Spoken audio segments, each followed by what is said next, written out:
I would sit down with the engineers, the developers of the software, and say, explain this to me so that I completely understood it. And only then could I write about it. Because, I mean, if you've ever tried to explain something you don't understand, it doesn't work, right? But if you understand it, you can take what is complex and make it simple.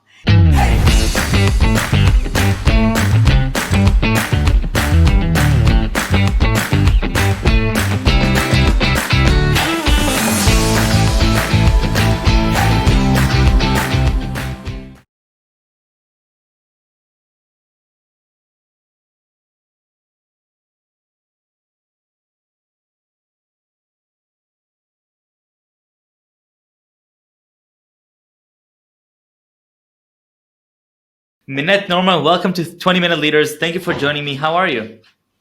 I'm good. Thanks for having me and for inviting me. Of course. Thank you. Where are you calling from right now? I'm in the San Francisco Bay Area. I live in Marin County, just north of San Francisco.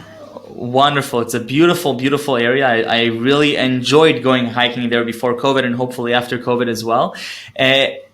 More than 30 years of experience in the tech and software industry, but it all starts with nothing else but a major in drama in French. How does that happen? Exactly. How does that happen? I'm not quite sure, but I'll tell you the brief story of how it all went down. Please. So I got out of university with a degree in drama and French and, realized that being an actor, which I aspired to be, is really hard work. And I hated going to auditions, and I realized that wasn't for me. So I had to get a job. My first job out of school was being a French teacher. But soon after that, I got a job at the French Trade Commission in New York City, where I was living, when they introduced computers for the first time. And Wow. it turned out, this is going way, way back. This dates me. I'm more than twice your age, I think, Michael. But this was like the original PCs, the IBM PCs back in the 80s. And it turned out I was a quick study. And I learned how to use them. I figured out how to use them pretty well. But what I was really good at was explaining how to use them to the people who didn't understand and who were kind of scared and intimidated by them. And so that was sort of the crucial step in my career that led me to the tech industry. I decided to leave New York back in the late 80s and move to California, where I'd grown up in the Bay Area. And I decided, based on advice from a friend, that I was going to try to become a technical writer, because what technical writers do is actually translate technical information into something digestible and understandable by a layperson. And so this is like 1989 time frame. And I was applying to the very few software companies that were around. And one of them happened to be Adobe. And so back in 1989, I'm having this interview at Adobe, and they're asking me questions like, what do you know about print reproduction and photography? And the answer to all of those questions was, I know nothing.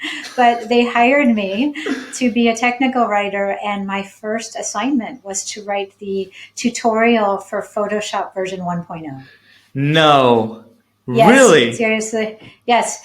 And if you give me a minute, I'll probably, I have a copy here, I'm sure. I'll pull it out of my drawer. Wow, that is so cool. Can you see that? Yeah. Wow. That was 1989. It actually came out in 1990. So that was my first job in tech.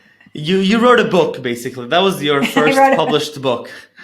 Exactly. That is just incredible. And I wrote several after for Photoshop and Illustrator and Premiere and all sorts of Adobe products. And then what happened after that is, because I was young and it was early days and there was so much going on in Silicon Valley, is I moved around from company to company. So I went from Adobe to Symantec. No, that's not the order. I went from Adobe to EFI to a startup, Symantec, and then finally Autodesk. So I basically, in 10 years, from 89 to 99, I was a technical writer at 5 different companies in the Valley. And then in 99, I landed at Autodesk, and I ended up staying at Autodesk for 20 years. Right. And I went from on this crazy journey, right? So talk to me about this crazy journey, because you end up as vice president at Autodesk, which is incredible by itself, but it's always the journey that's even more impressive. So talk to me about the different stepping blocks that you've gone through during your time at Autodesk. Well, as I said, I started as a writer back in 99. And what happened pretty soon after I started is that my manager decided that she wanted me to be a manager. She said she needed a manager. She needed someone to manage the writers. And she saw potential in me for leadership and management. And I hadn't aspired to that at all, Michael. I was just, I was happy doing writing. And yet I said, well, I'll give it a try. She kind of twisted my arm. And so I started being a manager of other technical writers. And then it turned out I loved that because I'm very much a people person, and I love the figuring out how people tick and that everyone's different and that you can't manage, 10 different people in the same way. And so I got into management and then I did that for several years, leading the technical writers. And then I decided I was bored. And, I'd been doing technical writing for 10 years. Then I'd managed writers for a few more years. And I'm like, I want to learn something totally new. This is kind of how I am that's why I moved around so much for those first 10 years. I just wanted to learn new things. So I started looking around for a new job, both inside of Autodesk and outside.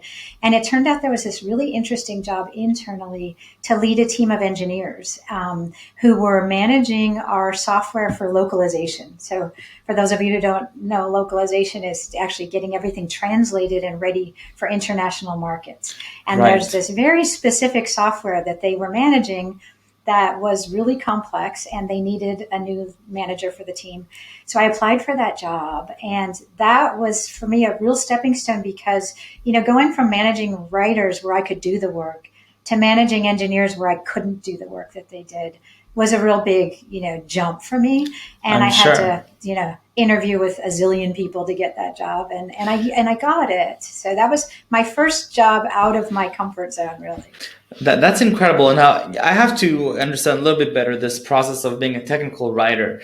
And for example, taking the Photoshop version 1.0 guide for the layperson. Mm-hmm. Well, talk to me a little bit about that process. I don't think neither myself nor most of my friends know really what goes into writing these guides. So how does that process actually look?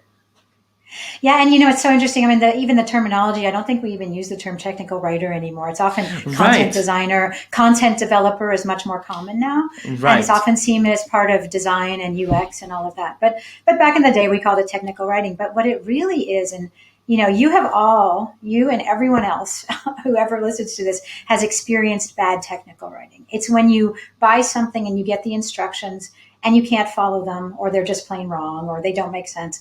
What good technical writing is that the writer sits down and truly learns the software, like inside and out, or whatever it is, hardware, software. So my process was I would learn everything I could on my own. I would read whatever specifications. I would play with the software.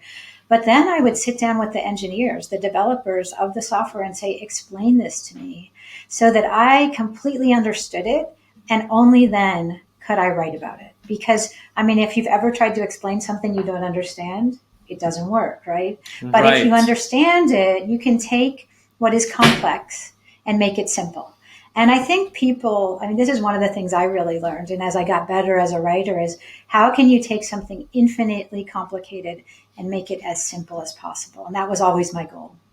Now, you mentioned to me before this that, going back to your major, drama and French, it kind of played an interesting role in your career as it was unfolding into the different perspectives. And the skill sets that you had, while they didn't seem to align with the positions and what you had to use, they actually were pretty beneficial. Tell me a little bit about how that came about.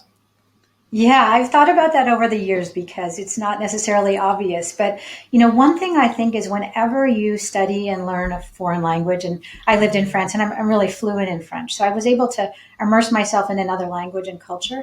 I think that makes you just much more adaptable to different cultures and different perspectives because you've learned to think in another language. I think that really helps in I've worked in very international companies, so working with people from different cultures whose first language is not English. And so to me, it's always about communicating clearly, trying to understand the other person. And I think that has really served me well. And then from drama, drama is one of these underestimated skills, I think, because, certainly acting, you learn to listen to the other person. You learn to improvise because unexpected things happen. You learn to communicate in both verbal and nonverbal ways. And you learn, I think the thing that certainly stage acting, and I know I never did, film, but I know this is true. It's such a collaborative process. The actor is only as good as the director and the lighting and the costumes and everything else. And what I loved about theater is the collaborative nature of it. And I really saw the parallels in developing software, because software is not just the software developer. It's the designer, it's the product manager, it's the marketing people and the sales people and those technical writers and the QA people, and all of that is what makes a great product. And that's the same in theater. So I think all of those skills are transferable.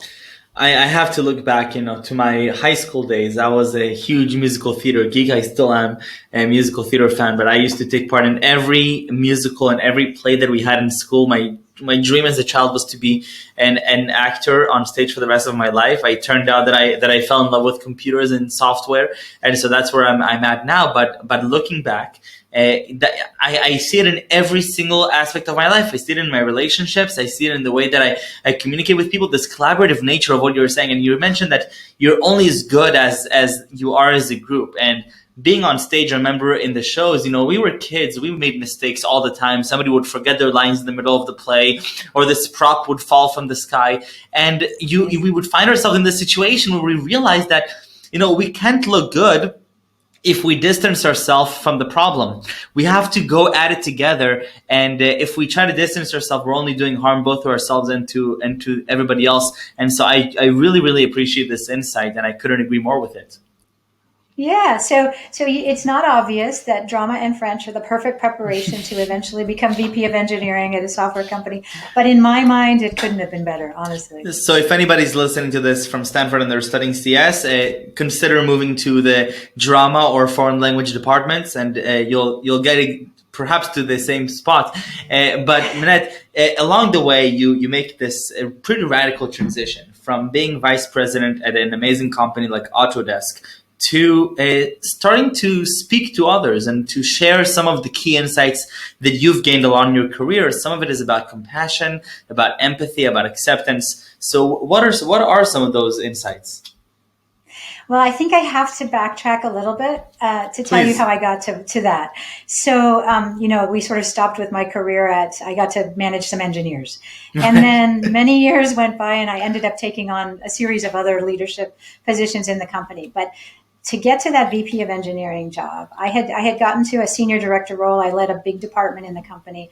But to get to that VP role, I had to basically, the guy who was hiring for that role said, Minette, you've got a great track record here. I know you're a good leader, but you have 2 strikes against you. And he was very clear about those 2 strikes. He said, 1, you were never an engineer. So you have to gain credibility with the engineering community because, although you've been in tech and you are technical, you weren't the one developing software. So you've got to gain credibility. And 2, he said, you're a woman and the engineering leadership here is a boys' club.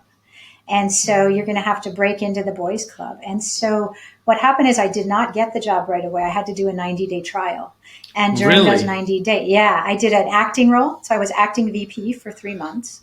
What? And and during those 3 months, I basically had to win the endorsements of all the engineering leaders in the company. And they happened at that time to be all men. Wow. So you were acting VP for 3 months. You had to get the acceptance of that boys' club. Okay. That's incredible. Go on. So I did. It's a long story, but I did get that role, and I did that role for about 5 years.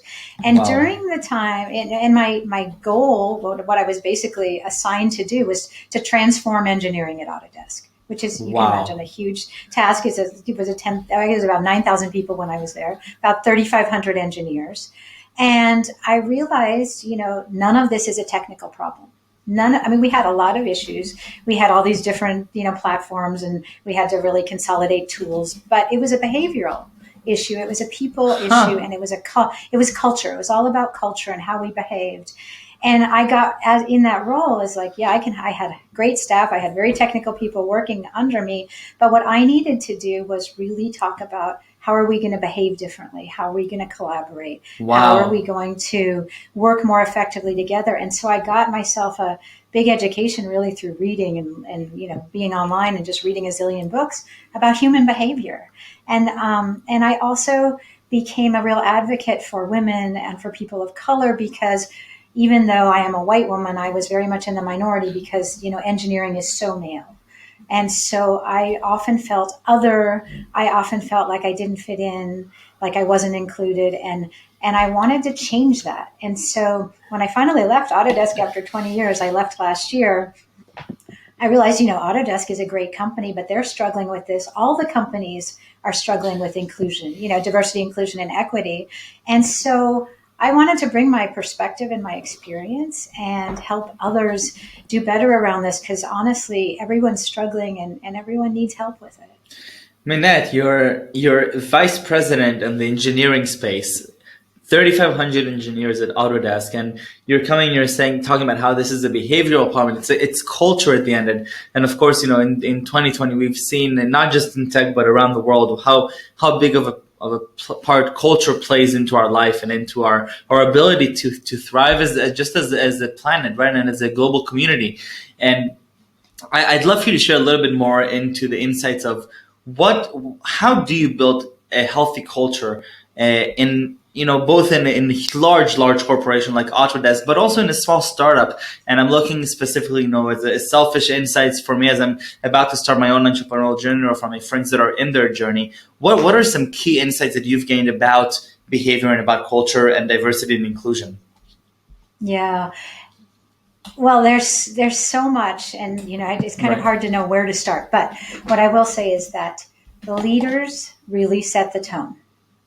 And I think especially, big companies and small, but when you're a startup, often, and I've seen this so much, startups we're going really fast. We're going to build something really cool. We're going to get it out there. We're going to try to get investment. We're going to try to get customers.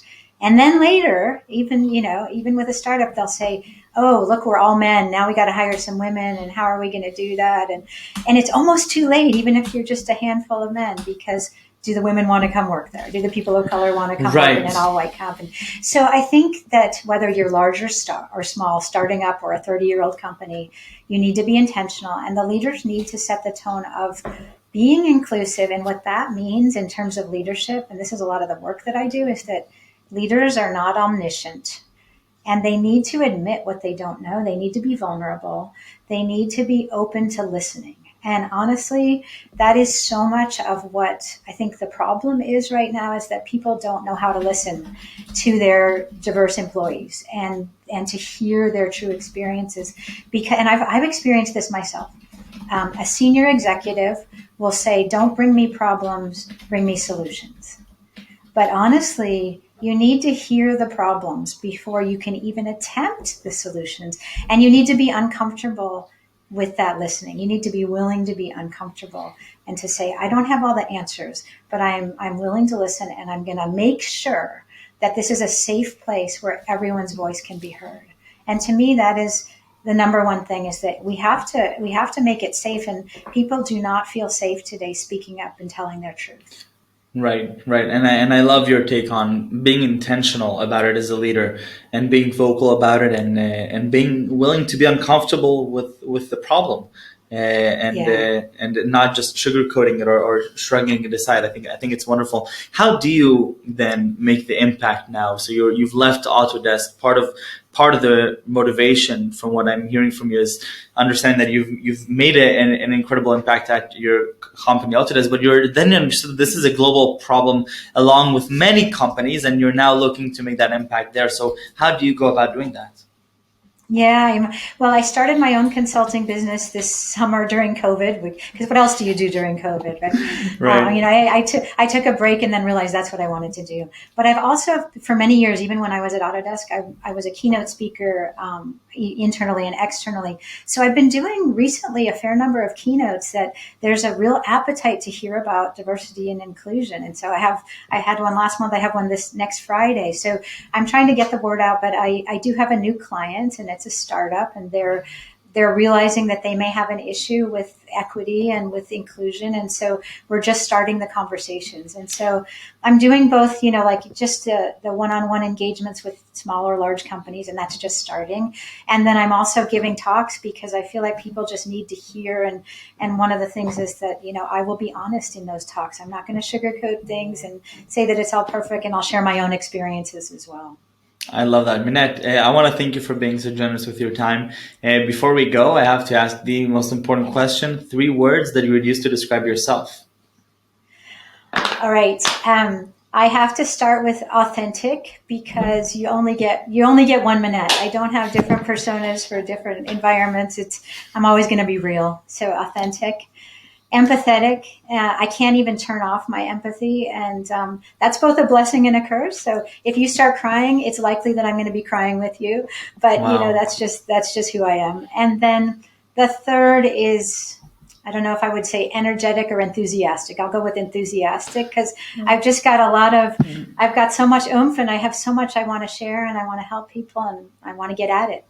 Wonderful. Minette, thank you so much. This is wonderful. Continue making a positive impact and helping companies regain the equity and diverse nature that they all deserve and we all deserve.